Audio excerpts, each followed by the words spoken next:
get to there and back. Which is what the mission of the guild is. I'm impressed they gave them a weekend off. Yeah. That's what it's. You were the over-under on attendance today. Oh. Thanks for coming.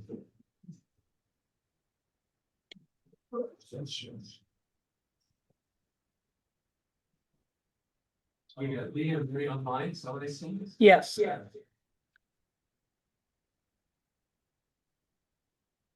You know, guys, the DPW is air conditioned. Is there a secret to seeing if my camera's on? You want to turn on your camera?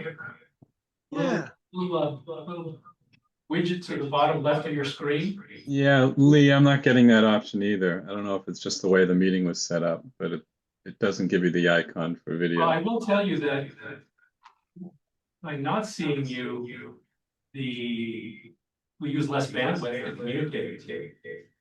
What's that? Not having cameras on reduces the amount of bandwidth you're actually using. Oh, okay. Just in case we were worried about that sort of thing. No, I just wanted to make sure you could see that we're on board. Yeah, no problem. Mary's on, Jackie's on, Michael is on as well. And John Frost belongs to the public or one of ours. He's public, but he's registered. So. We turn up the audio, right? Mm-hmm. And Mary, there's an echo. Do you have your microphone on as well as that?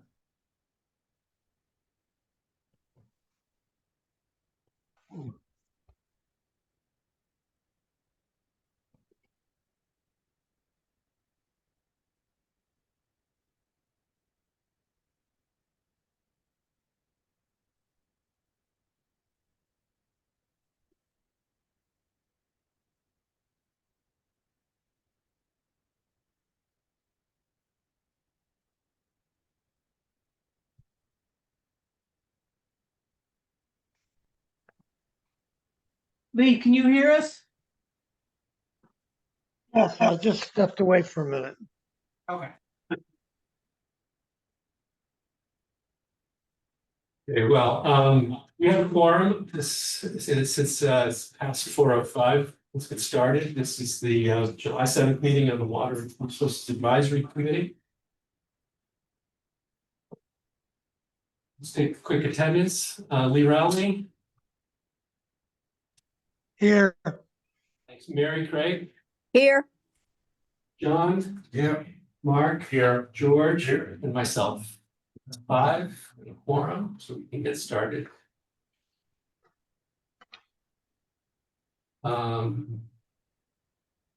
We have who in the room, so you want to just jump in? Sure, thank you, Mr. Chairman. So for the water resource recovery facility, we're continuing to work with Mass DEP on additional groundwater discharge capacity at the Berry Hills Golf Course. Our last workshop with them was actually June 24th. Typo in item B.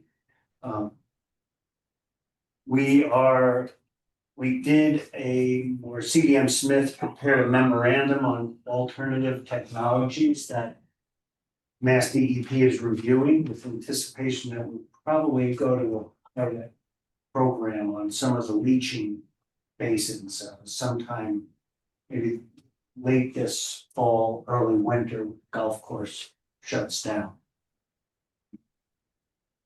There was also a hydrogeologic report prepared by CDM Smith for the golf course. We're waiting on comments from DEP, and we've reviewed a irrigation memo that CDM Smith prepared that will be also submitted to DEP, kind of indicating the irrigation needs of the golf course. So we continue to work with them. We're making good progress with them as far as conceptually accepting some of the alternative technologies that we've identified for the Bayberry Hills Golf Course and the volume of water that could be discharged here. So just for our application, alternative technologies would be what? So, the memo was prepared to look at the rapid infiltration basins, which are at the water resource recovery facility site. Large open sand basins that water would discharge to, which would basically take up large quantities of the golf course. The other was underground trenches and underground leaching basins, similar to you see for large like box store developments under parking lots where it's these arched systems that allows water to get stored underground, infiltrating. And then we also looked at the deep injection wells, which are called Wracs, or these leaching manholes, which would be like water cesspools or septic tanks. And I think that where we're leading is towards putting the infiltration galleries under the parking lots. The golf course is proposing to add some additional parking and then put the leaching manholes kind of along the cart path. And that would lend itself to maybe future expansion just by continuing linearly, adding more manholes. So these all sound like physical infrastructure. Yes, There's nothing high tech or chemical or biological about it. no, it's really just for disposal. You know, because groundwater is fairly deep at the golf course. It allows for like some of these basins could go 15, 20 feet. More surface area, which increases the capacity. Just thinking about it for a second. So the idea is to use potentially that force main that was directed down to Buck Island site from the septic plant, right? We use that, come the other way. Yes, yeah, potentially. But we don't know if there's enough. Initially, that might be adequate to send water up But to the septic receiving facility from Buck Island Road. Right now, there's a pump at the septic receiving facility that pumps it down to the big spray irrigation. That rig's gonna be decommissioned and they'd have to add a pump station at the at 99 Buck Island Road. Right. Water resource recovery facility. Once the effluent gets to Bayberry Hills, will all of this be gravity in terms of how it goes into the various leaching facilities? If I could I just jump in for a second? Is that all right, Lou? Yeah, go ahead. Okay, this is Mike Judici. Thank you. Just a couple of things just to clarify.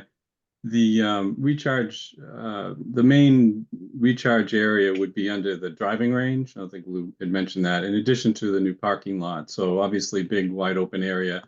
Obviously the surface disposal beds like we have at the water resource recovery facility don't make sense in this kind of application because of public and exposure. So they would be buried under the driving range in the parking lot. And in addition, as Lou mentioned, so it's a combination of those recharge areas, subsurface recharge areas. In addition to, we're proposing leaching, what we're calling leaching manholes. So the plan is to run a pilot test with a couple of leaching manholes on the sides of a couple of fairways. And because it's a new technology that DEP hasn't really used before, they want us to run piloting for a while to make sure we get the rates of recharge that we are predicting. So that's going to happen sometime probably in the fall into the winter. We're just starting to ramp up for that exercise. And then to your point, yes, the existing force main that currently brings treated septage down to Buck Island Road, we are evaluating that for use in the opposite direction, as Lou said. Obviously would require some additional piping and valving to make that happen. But to your question, John, so the idea would be for the pump the flow from the water resource recovery facility up to what would be expanded storage ponds on the golf course. And then from that point, it would get pumped out to the various recharge areas, either under the driving range or the parking lot or these leaching manholes. So it's not going to be able to run by gravity. They're going to have to be pumped once it's up at the site. Okay, just thinking about electricity over the years, so. Sure. Thank you, Mike. Relatively smaller pumps, not big electric draws, but Also something. not solid. Right, you're not pumping solid, No, it's treated up. right, that's water. Water. Moving on to page 2, and item 2, the water resource recovery facility construction. Things are moving right along. C.H. Nickerson is right now working on those leaching basins. Completed one basin entirely with the berms and the sand. They're working on basin 3. They're working on basin 1 and 2 right now. And then, they do need to move that spray irrigation rig in order to finish those basins. So we have a request into DEP to actually disconnect the rig, just discharge the hose. Right now, nothing's going to the rig. The golf course is using all the water for irrigation of the golf course itself. Other work that's going on, they've driven all the supportive excavation for the SBRs and the equalization tank, the headworks building, solids handling, installing the dewatering system. So there is a 3-week look ahead in the package. You'll see within the next few weeks, they're going to start excavating for those foundations at the headworks and solids handling. The vehicle storage building has already been excavated and formwork has been put in. Rebar will start to go in next week, and then they'll start pouring foundations. So, things are moving along. It's moving along, not quite as quickly as I think the contractor would hope. But a lot of earthwork is going on, especially in these infiltration basins. Regarding contract 2, which is Robert B. Hours contract from Pancake Man to all the way east, not quite the Bass River, but that's 2 and 4. I believe they're finishing up work on Station Ave today. They were raising frames and covers to pave Station Ave. They're gonna be doing some testing of that line. So there'll be a little work still on Station Ave, but most of the major construction is done. And then they're working on the side roads, Front Street today and back to Old Main. So Old Main, and then once that crew is done with the side roads, they'll move it back to the pump station because they have the more of the materials ready for the pump stations. So they'll be on the pump station in July and August. No, probably not. Probably not.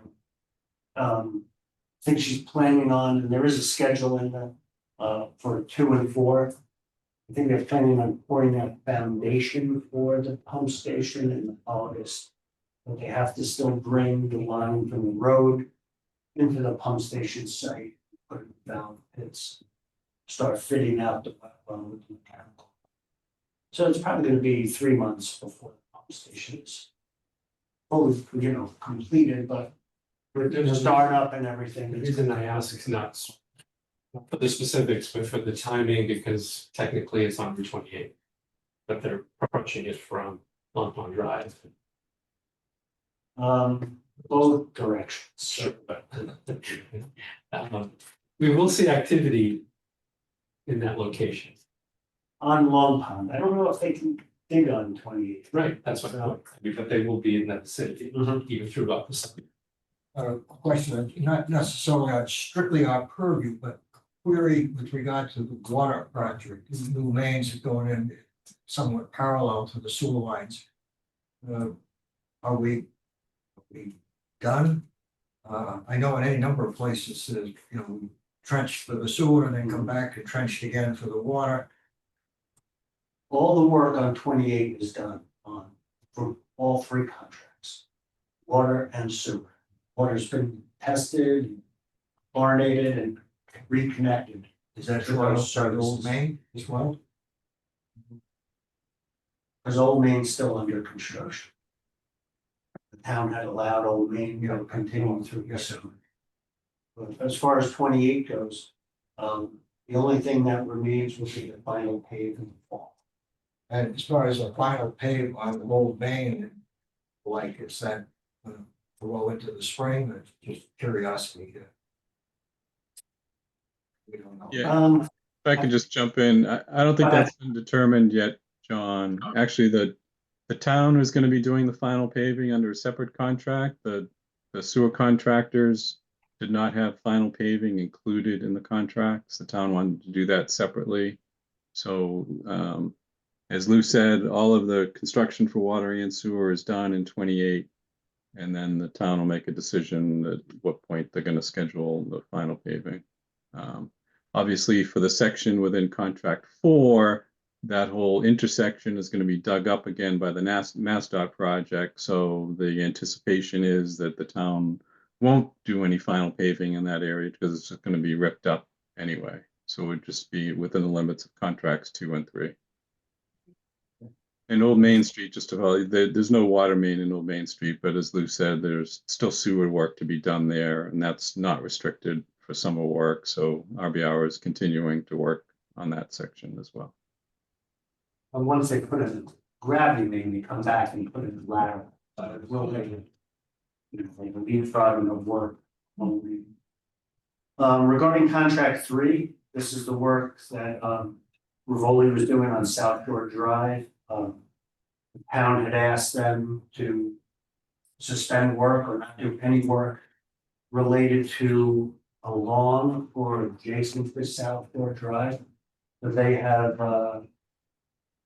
packed up as best they can and demobilized for the time being. There was some discussions between town and Rivoli attorneys as to what they were and weren't allowed to do, but I think as far as we know, they demobilized after Labor Day. Anything you want to add, Jeff? No, Rivoli's demobilized, like you said, today, so there's nothing else to add. And demobilized till Labor Day? Yes, till after Labor Day. Thanks. what about the pump station on South Shore Drive? Yeah, because that's on South Shore Drive, we're not allowing them to do any work there either. Not even for the pump station? Correct, because they would have to utilize South Shore to bring materials in and equipment in. So, and Jeff, I don't know if you want to elaborate on it, but we considered that part of the South Shore Drive moratorium. Yeah, we didn't explicitly prohibit Rivoli from working at the pump station. We asked them to explain how they would do that with no impact to South Shore Drive, and they haven't demonstrated how they would do that. So we left the door open, but it's they have not demonstrated how they would accomplish any work at the pump station without impacting South Shore Drive.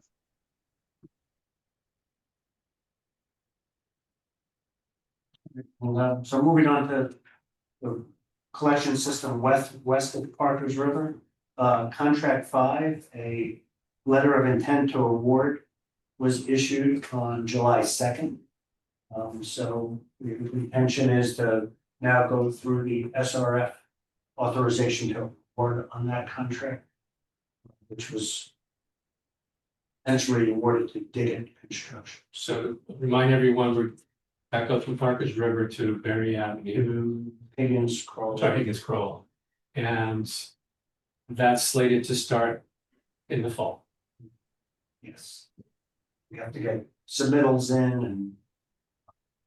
So by the time they mobilize, it'll probably be. October. Could be even longer. In addition to work we're going to see on the other side of Parker's River, down South Shore Drive, parts of Route 28. On to contract 3 side.